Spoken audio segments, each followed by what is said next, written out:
فرمایا کہ جس شخص کا جنازہ جا رہا ہو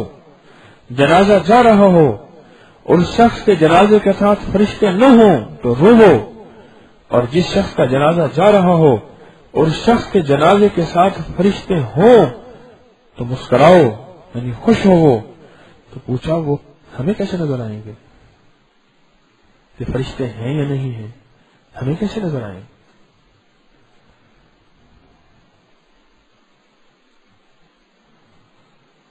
تو عجیب بات فرمائی،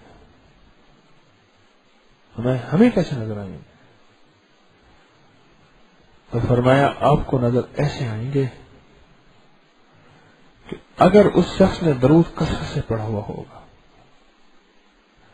تو قبر اس کو بلائے گی اور استقبال کرے گی اور کہے گی تیرا آنا مبارک، جتنے بھی لوگ دنیا میں رہتے تھے تو سب سے مجھے اچھا لگتا تھا، اور قبر اس کا استقبال اور مرحبا کہے گی۔ یہاں تک لکھا ہے کہ 70 دفعہ روزانہ قبر اس بندے کو پکارتی ہے اور کہتی ہے میرے پاس آنا ہے اور تیری نیکیاں مجھ پہ پہنچ رہی ہیں اور میں تیری نیکیوں کی وجہ سے بھری جا رہی ہوں، تیرا آنا مبارک۔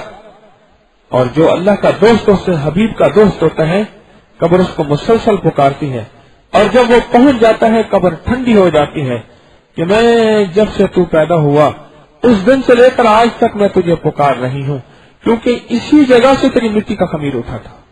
وَمِنْهَا خَلَقْنَاكُمْ وَفِيهَا نُعِيدُكُمْ مِنْهَا نُخْرِجُكُمْ تَارَةً أُخْرَىٰ، اسی جگہ سے تیرا خمیر اٹھا تھا اور تو نے یہاں آنا تھا۔ فرمایا کہ جو کثرت سے درود پڑھتا ہے اس کے جنازے میں فرشتے چلتے ہیں اور اہل نظر کو وہ فرشتے نظر آ جاتے ہیں، اہل نظر کو فرشتے نظر آ جاتے ہیں۔